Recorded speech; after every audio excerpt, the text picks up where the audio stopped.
IMF का इमरान खान की गिरफ्तारी पर तबसरे से गुरेज। पाकिस्तान के साथ कर्ज के मामले पर बातचीत जारी होने की तस्दीक भी कर दी। पाकिस्तान को कर्ज के मामले पर ब्लूमबर्ग ने IMF के तर्जुमान से राब्ता किया। IMF ने वाज़ेह कर दिया, पाकिस्तान की जानिब से बातचीत में तात्तुल का कोई इशारा नहीं। पाकिस्तान ने पेट्रोल सब्सिडी न देने की यकीन दहानी करा दी है।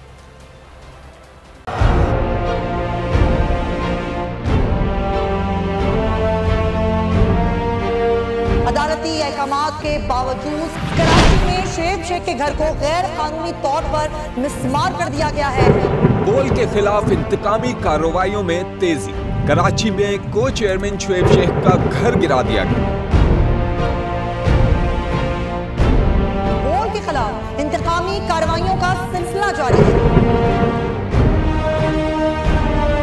सिंध हुकूमत की अदालती अहकामात की खिलाफ वर्जी। सिंध हाई कोर्ट का स्टे ऑर्डर नजरअंदाज।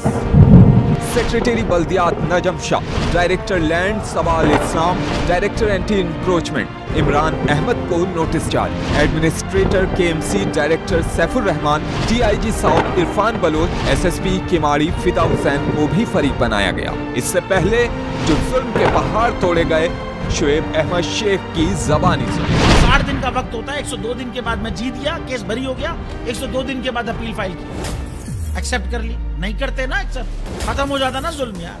भरी अदालत में मुझे बरी कर दिया, फिर पता नहीं क्या हुआ, 2.5 घंटे बाद का नोट बिफोर। मैं नहीं सुनता ये केस, खड़े रहते अपने फैसले पे, मिट जाता जुल्म। अल्लाह ताला ने बिठाया इस कुर्सी, इन कुर्सियों पे इनको यार, ये अल्लाह ताला की तरफ से फैसले करने हैं।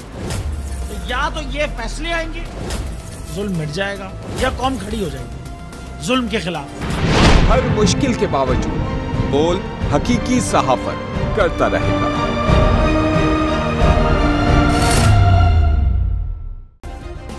सब्सक्राइब करें और बेल दबाएं ताकि कोई खबर रह न जाए।